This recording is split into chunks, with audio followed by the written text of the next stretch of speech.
కొన్ని ప్రార్థనలు దేవుని దగ్గరికి వెళ్ళవు.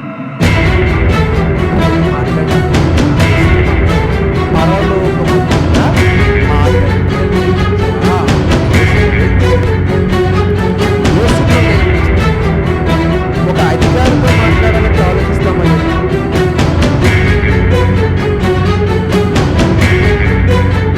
అసలు దేవునితో మాట్లాడడం ఎలా అనే విషయాన్ని మనం ఈరోజు ఆలోచన చేద్దాం. దేవుని పిల్లలు, ఏంటి దేవునితో మాట్లాడడానికి కూడా ఆలోచించాలా అంటే, నువ్వు ఒక వ్యక్తితో మాట్లాడాలంటే నువ్వు ఆలోచిస్తావా లేదా? ఒక అధికారితో మాట్లాడాలంటే ఆలోచిస్తామా లేదా? మనం ఇతరులతో మాట్లాడాలంటే ఆలోచిస్తాం. ఒక కలెక్టర్ దగ్గరికి వెళ్తే ఒకలా మాట్లాడతాం, ఒక మంత్రి దగ్గరికి వెళ్తే ఒకలాగా మాట్లాడతాం, ఇంట్లో ఉంటే ఒక రకం మాట్లాడతాం.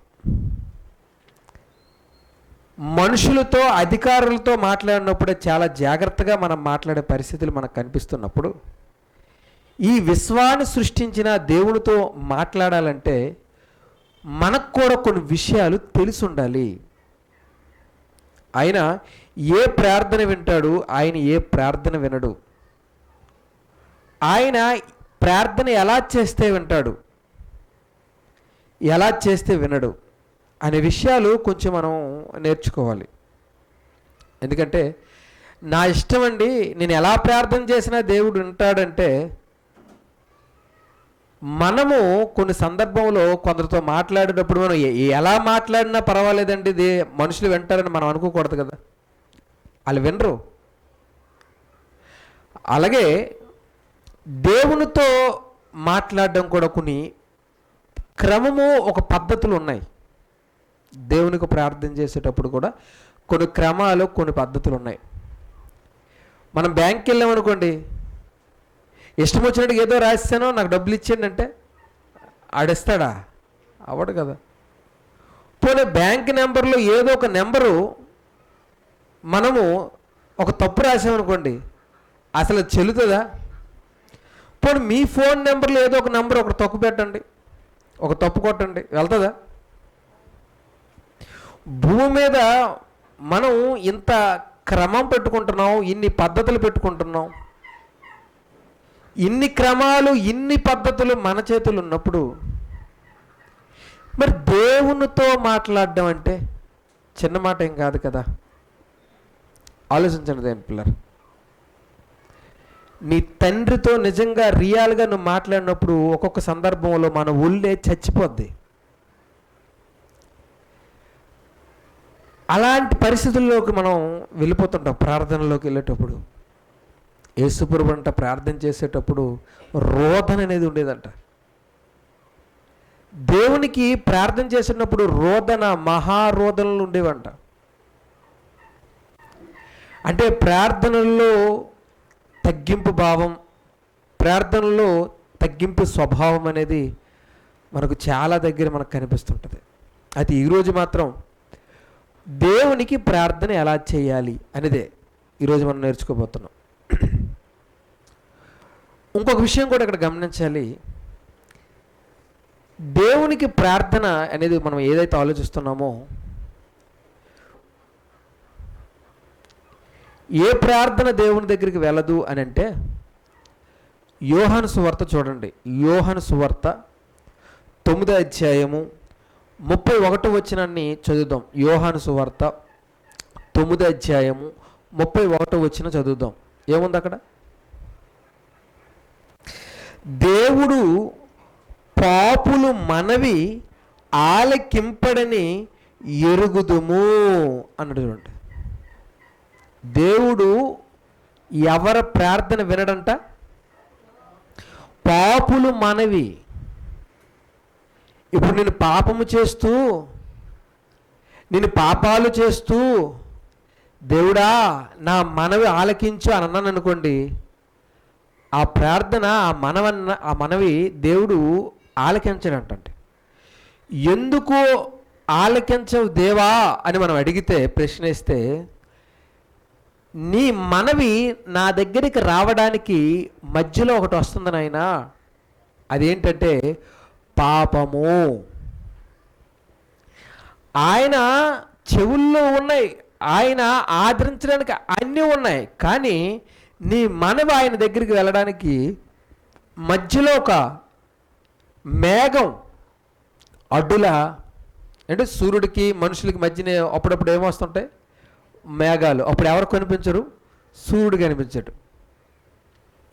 అలాగా మనము కూడా మనం చేస్తున్నప్పుడు ఒకవేళ పాపముతో ఉంటూ ఎప్పుడు పాపం మానక, పాపాన్ని చేయకుండా ఉండాలని ఆలోచనలు ఉండక, ఎప్పుడూ అబద్ధాలు, ఎప్పుడూ తప్పులు, ఎప్పుడూ పాపాలు మన జీవితంలో మనం చేస్తూ, దేవా నా మనవ ఆలకించి అంటే ఆ ఆలకించ అనే మాట వెళ్ళదంట. ఎందుకంటే ఆ పాపం అడ్డుతుంది. దీనికి యెషయా గ్రంథము 59వ అధ్యాయం 2వ వచనం చూద్దాం. యెషయా గ్రంథము 59వ అధ్యాయం 2వ వచనం చూద్దాం. ఏమన్నాడు చూడండి. యెషయా గ్రంథము 59వ అధ్యాయం 2వ వచనం.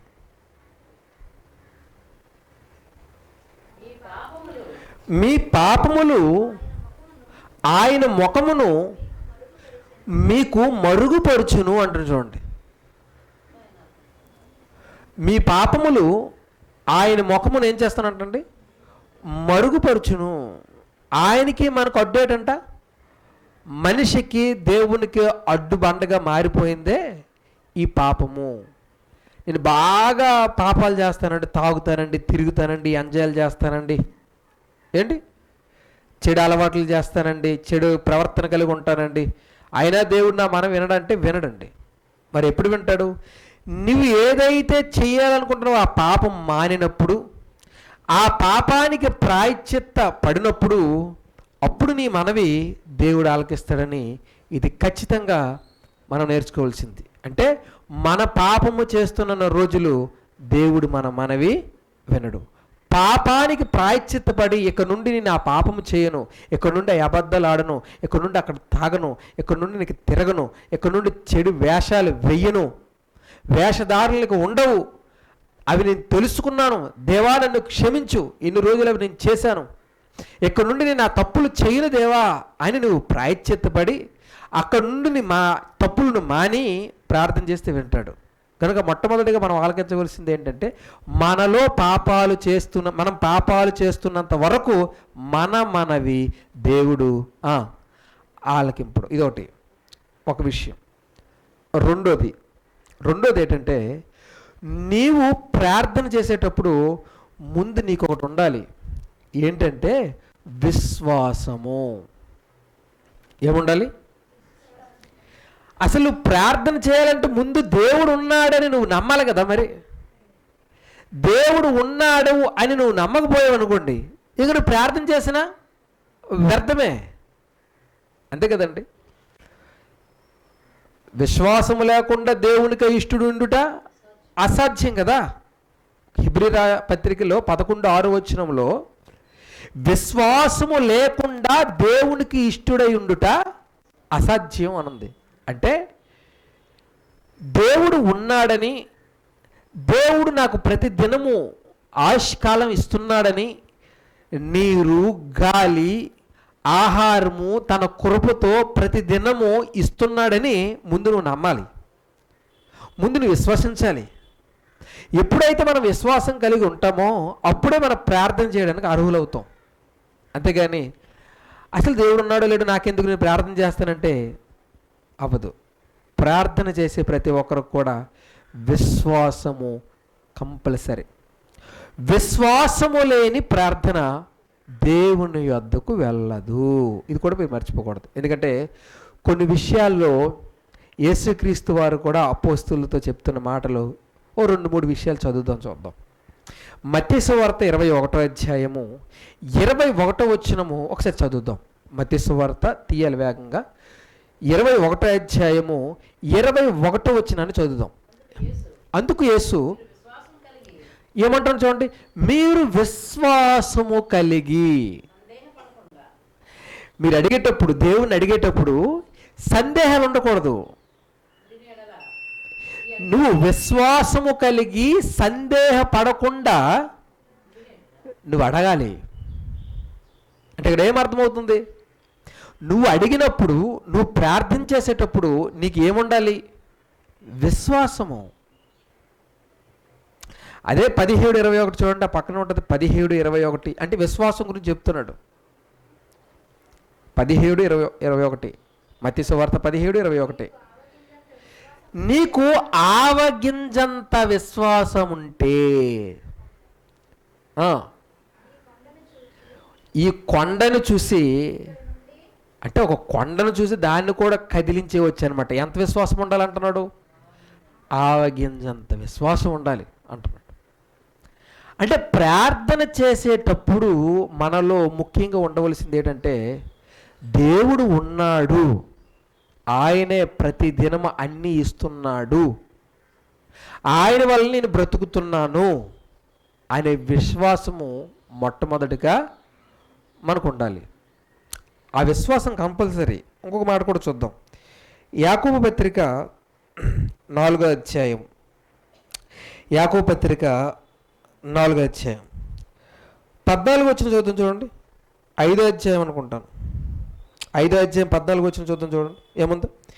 మీలో ఎవడైనను రోగై ఉన్నాడా, అతడు సంఘ పెద్దలు పిలిపింపవలను, వారు ప్రభు నామమున అతనికి నూనె రాసి అతని కొరకు ప్రార్థన చేసును.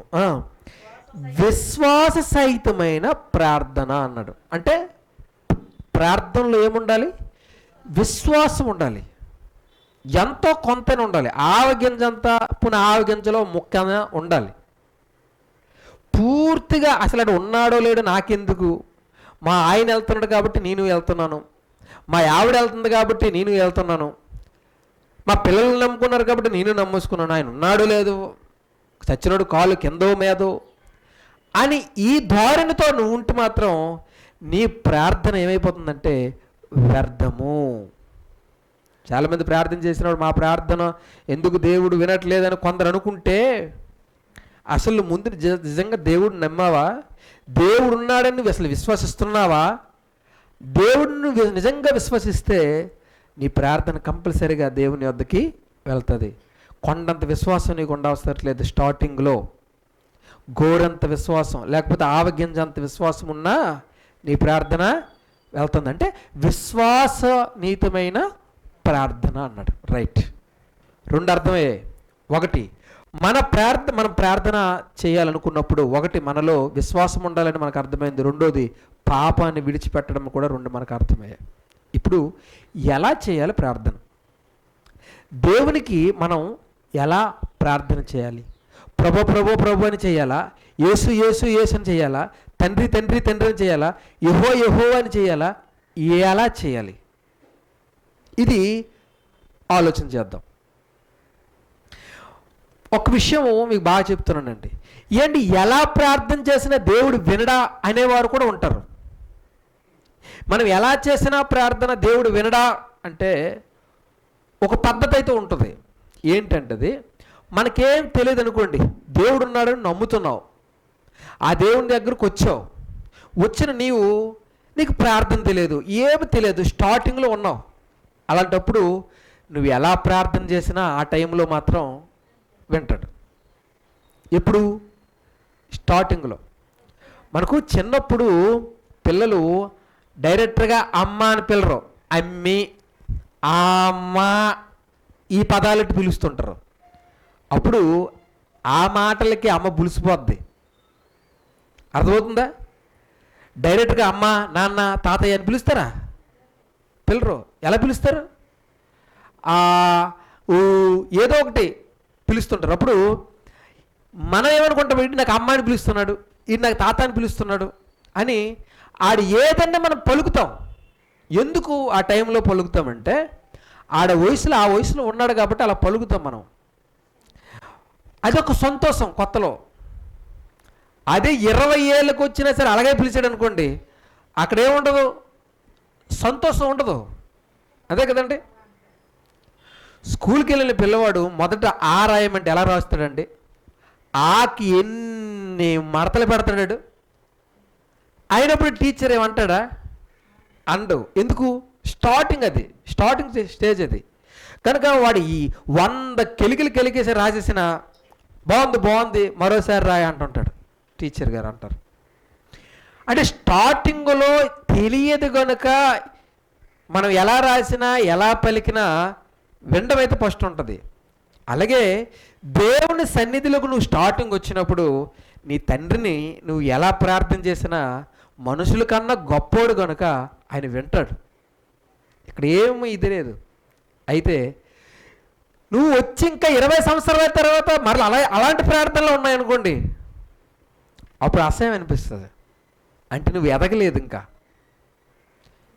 మారాలా లేదు చెప్పండి. క్రీస్తుని నమ్మి సన్నిధిలోకి వచ్చినప్పుడు స్టార్టింగ్లో ఒకలా ఉన్నావు, ఎదగాలి కదా. పాటల్లో ఎదగాలి, ప్రార్థనలో ఎదగాలి, విశ్వాసంలో ఎదగాలి, ఆత్మీయతలో ఎదగాలి. ఇది కదా నిజమైన క్రైస్తవుడు అనిపించుకుంటాం. భక్తిలో ఎదగాలి, యథార్థతలో ఎదగాలి, సత్యంలో ఎదగాలి. ఇవన్నీ ఎదగాలి. నేను స్టార్టింగ్ వచ్చాను, ఇక్కడ కూర్చున్నాను, ఇదే నా ముగింపని అక్కడే ఉండిపోతానంటే అది అసహ్యం అనిపించుకుంటుంది. క్రైస్తవుడు ఎదగాలి గనుక స్టార్టింగ్ చేసిన ప్రార్థన వినడంటే, స్టార్టింగ్లో నువ్వు చేసిన ప్రార్థన ఎలా ప్రార్థన చేసినా నీ తండ్రి నిన్ను అంగీకరిస్తాడు. ఎందుకంటే నీకు రాదు కనుక, నువ్వు నేర్చుకునే దశలో ఉన్నావు కనుక అంగీకరిస్తాడు. కానీ దినదినము వృద్ధిలోకి వెళ్తున్నప్పుడు అప్పుడు ప్రార్థన కూడా నువ్వేం చేయాలి, చక్కగా నేర్చుకోవాలి. ఏమని అడగాలి తెలుసా తండ్రికి, తండ్రి నాకు ఎలా ప్రార్థన చేయడమో నాకు తెలియదు నాయనా, నాకు నేర్పించు తండ్రి అన్నప్పుడు దేవుడు ఎవరిదోరో ఒక ద్వారా మనల్ని ప్రార్థన ఎలా చేయాలో మనకు చక్కగా నేర్పిస్తాడు. మనం నేర్చుకునే గుణమే నీకు ఉండాలి. కానీ దేవుడు నీకు ఉన్నత స్థలంలోకి తీసుకెళ్ళిపోతాడు తెలుసా. మనిషికి ఉన్న గుణం ఏంటంటే నేర్చుకునే ఉన్న గుణం ఉండదు, అంతా నాకే తెలిసిన గుణం ఉంటుంది. ఈ ప్రపంచంలో అండి మొత్తం ఎవ్వరికీ తెలియదండి. ఏదైనా సరే, ఏ సబ్జెక్ట్ అయినా సరే అంత తెలియదండి. బైబిల్ అంతా ఒక్కరికి రాదండి, అది ఒట్టు కళ. నాకు ఇసుకలో ఒక రేణువు తెలిస్తే మరొకరికి ఇసుకలో ఒక రేణువు తెలుస్తుంది. బైబిల్లో ఉన్నదంతా ఒక్కరికే వచ్చేస్తుంది అన్న మాట మాత్రం అది చాలా తప్పు, రాదండి.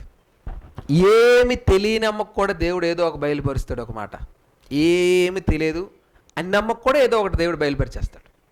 కనుక దేవుని పిల్లలారా, అందరికీ రాదు. నేర్చుకునే గుణం మనకు ఉండాలి. చాలామంది ఈయన నేర్పిస్తాడా అనే ఆలోచనలు ఉండకూడదు. దేవుడు ఏం నేర్పిస్తాడా అనే ఆలోచనే మనకు ఉండాలి.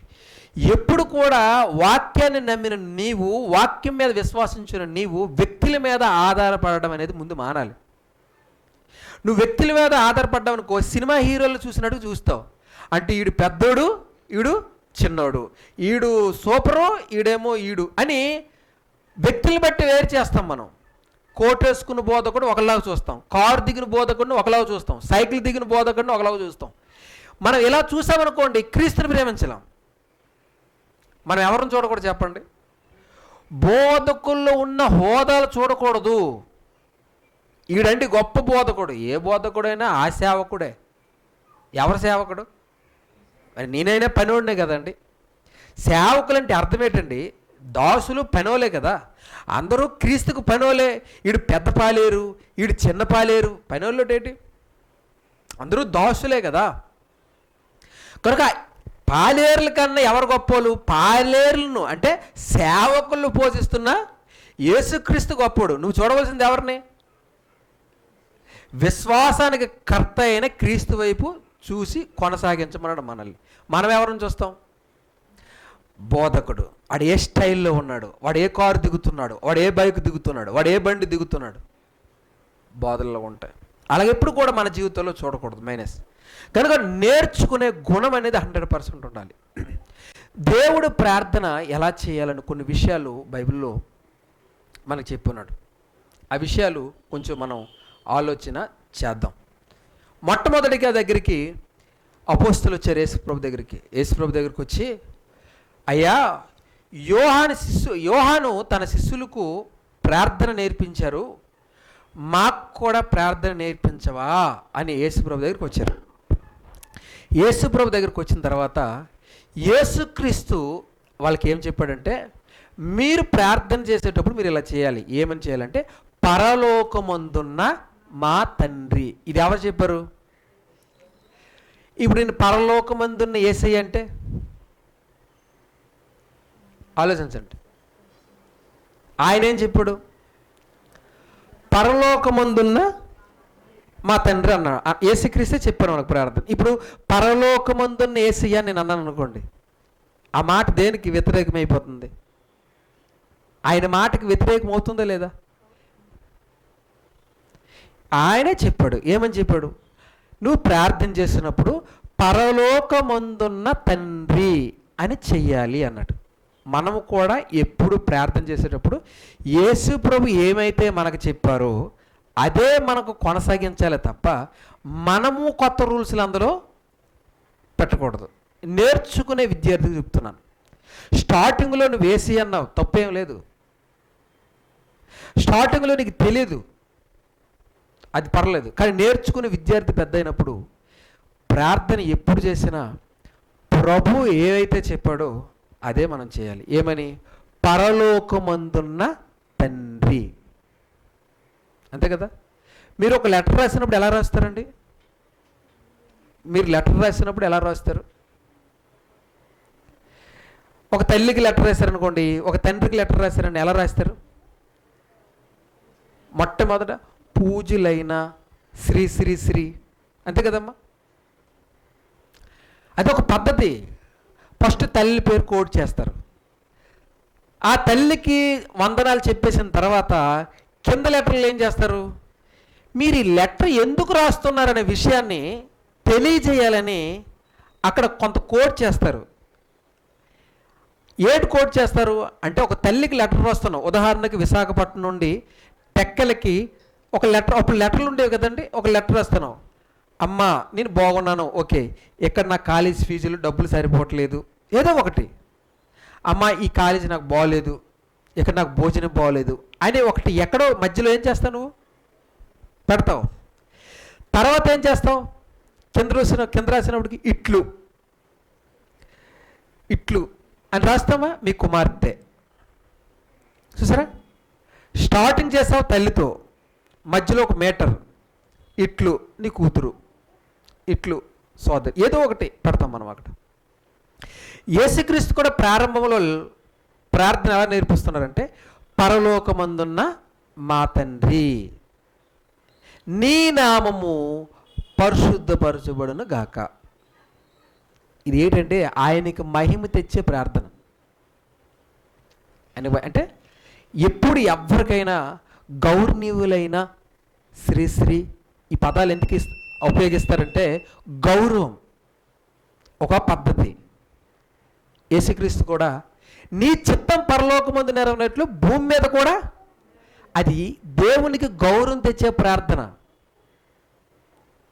అది దేవునికి గౌరవం తెచ్చే ప్రార్థన. నువ్వు ఎప్పుడైనా ప్రార్థన చేసేటప్పుడు మర్చిపోయి ప్రార్థన చేయకూడదు.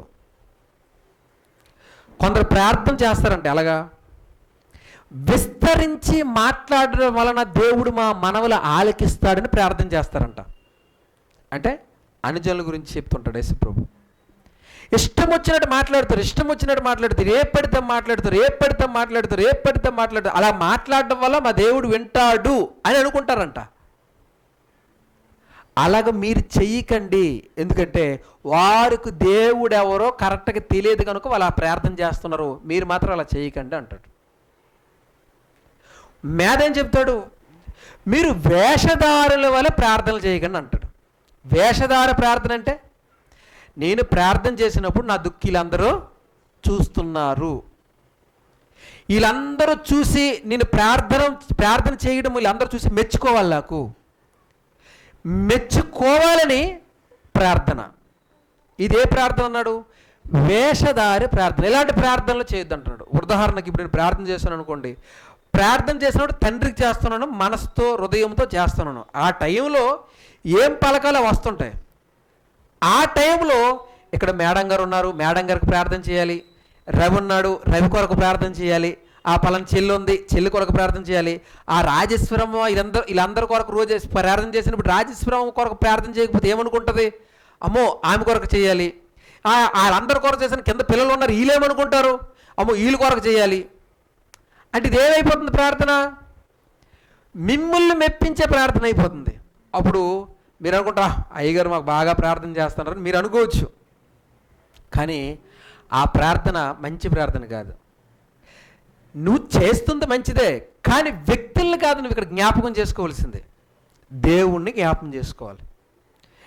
ఇక్కడే మీ గురించి ప్రార్థన చేస్తే చేసినట్టు కాదు. నేను ఇంటికి వెళ్ళి రాత్రిపూట ప్రార్థన చేసినా అప్పుడు కూడా మిమ్మల్ని గుర్తు తెచ్చుకునే ప్రార్థన చేసుకోవచ్చు. అలాంటి దగ్గర రియల్గా చేయాలి. రియల్ అంటే ఏంటో తెలుసా? ఒంటరికి వెళ్ళి రహస్యంగా ఈ కుటుంబాలు ఇప్పుడు ఎవరున్నారో ఈ కుటుంబాలన్నింటినీ కానీ ఇంకో దగ్గర ఉన్న కుటుంబాలన్నింటినీ కానీ ఈ కుటుంబాలన్నింటినీ గుర్తు తెచ్చుకొని ఆ రాత్రిపూట ప్రార్థన చేస్తామే, అదే నిజమైన ప్రార్థన. ఎందుకంటే అప్పుడు ఎవరు కూడా కంటి ముందు మనకు ఉండరు, దేవుడే మన కంటి ముందు ఉంటాడు. ఆయన కొరకు అప్పుడు మనం చేస్తాం. అప్పుడు నిజంగా రియల్ ప్రార్థన అప్పుడు దేవుడు అంటాడు మనది. కానీ మనుషులు మెచ్చుకుంటారని ఈయన కొరకు ప్రార్థన చేయకపోతే ఏమనుకుంటాడో, ఈయన కొరకు ప్రార్థన చేయకూడదు, ఇలాంటిది ఏదైతే ఉంటుందో ఇది మనుషులు మెచ్చుకునే ప్రార్థన తప్ప, దీన్నే దేవుడు అన్నాడు వేషధారణ అన్నాడు. వేషధారణ అలాంటి ప్రార్థనలు అవి ఇష్టం ఉండవు. మనుషుల్ని మెప్పించే ప్రార్థనలు కాదు, దేవుణ్ణి మెప్పించే ప్రార్థనలు అయితే మనం చేయాలి. మొట్టమొదటిది నేర్చుకోవాలి. ఒకటి, విస్తరించి మాట్లాడడం వల్ల దేవుడు నా మనవులు వింటాడనేది తప్పు. రెండోది, వేషధారణగా నేను ప్రార్థన చేస్తానంటే ఇది కూడా తప్పు. ఏదో స్టేజ్ల మీద ప్రార్థన ఇస్తే గంటల కొద్ది చేయడం అది తప్పు. ఇంకొక విషయం కూడా చెప్తాను, ఏంటంటే అందరి ముందు గంటల కొద్ది ప్రార్థన చేయకూడదు. అర్థమవుతుందా? అందరి ముందు గంటల కొద్ది ప్రార్థన చేయకూడదు. సందర్భములు బట్టి. ఇప్పుడు ఒక మీటింగ్ ఉందండి, మీటింగ్ ఒక 2 గంటలన్నర ఉంటుంది. ఇప్పుడు నువ్వు అందులోకి వెళ్ళి గంట ప్రార్థన చేసావనుకోండి, ఇప్పుడు మీటింగే 2 గంటలన్నర. ఇప్పుడు అందులో గంట ప్రార్థన నువ్వు చేసావనుకోండి, ఇక్కడ ఒక ఇంకొక గంటన్నర ఉంటుంది. ఇంకా పాటలు ఎప్పుడు, మెసేజ్ ఎప్పుడు, పరిస్థితులు ఎప్పుడు? నీకు ప్రార్థన ఇచ్చినప్పుడు 2 పలుకులైనా సరే చాలా మంచి పలుకు. ఆ మీటింగ్లో 1 నిమిషం కాకపోతే ఒక అర నిమిషం ప్రార్థన చేసిన దేవుడు మాటల పలుకు చక్కగా ఆ ప్రార్థనలో గుండుల్లో నిండిపోయే ప్రార్థన అవుతుంది. అది మంచి మాటల పలుకు ప్రార్థనలో. అంటే ప్రార్థన ఏదో నేను ఈదుల్లో ఉన్నాను, నేను మీటింగ్లో ఉన్నాను, ఇప్పుడు జనాలు 1,00,000 మంది వచ్చారు, ఈ 1,00,000 మంది ప్రార్థన చేసేటప్పుడు దానికి ఒక వర్క్ పెట్టి, దానికి ఒక మ్యూజిక్ పెట్టి, దానికి రకరకాలుగా పెట్టేసి అందరినూ ఒక దీంట్లోకి తీసుకెళ్ళిపోవడం అది రాంగ్. ప్రార్థన అనేది నువ్వు దేవునికి చేస్తున్నప్పుడు నీ ప్రార్థన యథార్థంగా ఉండాలి. ప్రార్థన ఎలా ఉండాలి? యథార్థంగా ఉన్నది ఉన్నట్టుగా చేయాలి ప్రార్థన. కనుక యేసుక్రీస్తు వారు ఏం చెబుతున్నారు అంటే, నువ్వు ప్రార్థన చేసేటప్పుడు వేషధారణ వద్దు అంటున్నాడు. విస్తరించే మాట్లాడే ప్రార్థన వద్దు. మరి ఎలా చేయాలి? పరలోకమందున్న మా తండ్రి. ఏంటి ఈ మాట అండి? మనిషికి చాలా గొప్ప మాట అండి. ఇది అర్థమవుతుందో లేదు కానీ, యేసుప్రభు అంటే మనము దేవుడు దేవుడు దేవుడు దేవుడు అని మనం అంటాం కదండి. కానీ యేసుక్రీస్తు ఆ దేవుణ్ణి మనకు ఎలా పరిచయం చేస్తున్నాడండి? పరలోకమందున్న తండ్రి అని పరిచయం చేస్తున్నాడండి. ఎవరి తండ్రిని పరిచయం చేస్తున్నాడు? మన తండ్రి. ఈ శరీర సంబంధమైన తండ్రులకి ఎంత మర్యాద ఇస్తామండి మనం, ఎంత భయభక్తులుగా ఉంటామండి. ఆత్మలకు తండ్రి అనే దేవుడికి మనం ఎంత గౌరవం ఇవ్వాలి. ఆయన రియల్ తండ్రి, ఆత్మలకు తండ్రి. ఈరోజు ప్రపంచమంతటికి కూడా ఎవరు నమ్మినా నమ్మకపోయినా ప్రతి ఆత్మకు తండ్రే దేవుడండి. తండ్రే దేవుడు. ఆయన తండ్రి కనుక అన్నీ ఇచ్చాడు నీకు. ఈరోజు నువ్వు తెలుసుకోకపోయినా ఏదో ఒక రోజు కంపల్సరిగా నీ ఆత్మకు తండ్రి దేవుడు ఉన్నాడని ఖచ్చితంగా నువ్వు తెలుసుకున్న ఒక రోజు ఉంటుంది. దేవుని పిల్లలారా, ఆ తండ్రితో నువ్వు మాట్లాడినప్పుడు యేసుప్రభు అంటున్నాడు, పరలోకమందున్న మా తండ్రి అని స్టార్ట్ చేయమన్నాడు. అంటే ఎప్పుడైనా మనం ప్రార్థన చేసినప్పుడు ఈ విషయం మర్చిపోకండి. స్టార్టింగ్ ఏం ఎత్తుకోవాలి? పరలోకమందున్న మా తండ్రి. ఈ పదాన్ని మరొకసారి కొలిసి పత్రిక 3వ అధ్యాయాన్ని కూడా పౌలు గారు కూడా ప్రార్థన విషయంలో కావచ్చు, మరి ఏ విషయంలోనే అవ్వచ్చు, ఏం పదాలు చెప్తున్నాడు, రాసి ఉన్నాడు అది కొలసీ పత్రిక 3వ అధ్యాయము, కొలసీ పత్రిక 3వ అధ్యాయము ఏంటి 3వ అధ్యాయం 17వ వచనం చూద్దామండి. 17వ వచనం. మరియు చూడండి, ఇక్కడ బాగా రాసిన మాటలు చూడండి. మరియు మాట చేత కానీ క్రియ చేత కానీ మీరు ఏమి చేసినను అన్నాడు. చూడండి, మరలా చెప్తున్నాను, మరలా ఈ పదాలు మళ్ళీ ఒకసారి. మాట చేత కానీ, పని క్రియ చేత కానీ మీరు ఏమి చేసినను ప్రభువైన యేసు ద్వారా తండ్రైన దేవునికి కృతజ్ఞతలు చెల్లించుచు సమస్తము ఆయన పేరట చెయ్యుడి అన్నాడు. ఏమన్నాడండి? మాట చేత కానీ క్రియ చేత కానీ మీరు ఏమి చేసినను తండ్రి అనే దేవునికంట యేసుక్రీస్తు ద్వారా చేయాలంటండి. అది ఏమి చేసినా స్తుతిస్తున్నావా తండ్రినైనా, ఈ ఆహారం ఇచ్చినందుకు వందనాలు, కృతజ్ఞతలు, యేసుక్రీస్తు నామములో వందనాలు, యేసుక్రీస్తు నామములో కృతజ్ఞతలు అని క్రీస్తు ద్వారా అంట చేయాలంటండి. అంటే మనం ప్రార్థన చేసినప్పుడు ముగింపులు ఏం చేస్తామండి? యేసుక్రీస్తు నామములో ఈ ప్రార్థన అడుగుచున్నాము తండ్రి అంటున్నాం, అంతే కదా. అంటే ఈ ప్రార్థన ఎవరి ద్వారా అప్పచెప్తున్నాం? యేసుక్రీస్తు ద్వారా. అదే రాశారు పౌలు గారు. మీరు మాట చేత కానీ క్రియ చేత కానీ మీరు ఏమి చేసినను ప్రభువైన యేసుక్రీస్తు ద్వారా చేయమన్నాడు. అంటే మనం ఏది అడిగినా, మనం ఏది చేసినా ఏం చేయాలంటే యేసుక్రీస్తు ద్వారా చేయాలి తండ్రికి. చాలామంది ప్రార్థన చేసినప్పుడు పరలోకమందున్న యేసయ్య, మా యేసయ్య, ఆ యేసయ్య, ఈ యేసయ్య అని చెప్పి మళ్ళీ చివరికి వచ్చినప్పుడు ఏమైనా యేసు నామములో వాళ్ళు అడుగుతున్నాం తండ్రి అంటారు. ఇంతకీ తండ్రి ఏంటి, క్రీస్తు ఏంటి, మొత్తం కలిపెట్టేసాం. ఏంటి? మొత్తం కలిపెట్టేసాం. చాలామందికి ప్రార్థన తెలియక, నేర్చుకోక, అర్థం కాక ఇలా ప్రార్థన చేస్తారు. పరలోకమందున్న యేసయ్య, మా కాపాడేసే, అదే యేసయ్య, ఇదే యేసయ్య, ఆ యేసయ్య, ఈ యేసయ్య అని మాట్లాడుకుంటూ చివరికి వెళ్ళినప్పుడు మరలా ఏమంటున్నారు? ఈ ప్రార్థన యేసుక్రీస్తు నామములో. నువ్వు ప్రార్థన ఎవరికి చేసావు? ఎవరి ద్వారా అప్పు చెప్తున్నావు? అంటే నువ్వు ప్రార్థన చేసింది తండ్రికి అయితే అది ఎవరి ద్వారా అప్పు చెప్పాలి? యేసుక్రీస్తు ద్వారా అప్పు చెప్పాలి. ఇది క్రమం అండి. దేవుడు క్రమవంతుడు, మర్చిపోకూడదు. క్రమం ఉందా లేదు చెప్పండి. దేవుడు క్రమం ఉందని బైబిల్ పట్టుకొని మనం చెప్పవసరం లేదు. ప్రకృతిని బట్టి కూడా చెప్పొచ్చు. ఎందుకంటే ప్రకృతిలో కూడా, ఈ ప్రకృతిని ఎవరు తయారు చేశారండి? దేవుడు. ప్రకృతిలో క్రమం ఉందా? భూమి తాను తిరగడానికి ఒక క్రమం ఉందా? ఉందా లేదా? ఉంది. సూర్యుడు తిరగడానికి ఒక క్రమం ఉందా? చంద్రుడు తిరగడానికి ఒక క్రమం ఉందా? ఈ ప్రకృతి మొత్తం తిరగడానికి ఒక క్రమం ఉందా? ఉంది. ఇష్టం వచ్చినట్టుగా ఉన్నాయేటి? నువ్వు జామ విత్తనం పెడితే ఏం చెట్టు పుడుతుందండి? జామ చెట్టు రావాలి, మళ్ళీ చెట్టు ఎలాగ వస్తుంది అందులో వెళ్ళి? అంటే అవి క్రమముగా ఉంటాయి కాబట్టి నువ్వు ఏది విత్తితే ఆ చెట్టే క్రమముగా వస్తుంది. అవి అడ్డదిడ్డంగా ఉన్నాయనుకోండి, అడ్డదిడ్డంగా పుడతాయి, అడ్డదిడ్డంగా వస్తాయి. భూమి మీద క్రమం లేనిది మనిషికి. ప్రకృతి మాత్రం ఏముంది? వర్షాకాలం క్రమం ఉంది, ఎండాకాలం క్రమం ఉంది, శీతాకాలం క్రమం ఉంది. చూడండి, ఒక పదం చూపిస్తాను. క్రమం ఉంది అనే దానికి ఒక పదం, బోల్డ్ పదాలు ఉన్నాయి, అందులో మీకు ఒక్క పదం చూపిస్తాను. యెరెమీయా గ్రంథము 5వ అధ్యాయం. యెరెమీయా గ్రంథము 5వ అధ్యాయం 24వ వచనం చదువుతాం. చూడండి, 24వ వచనం.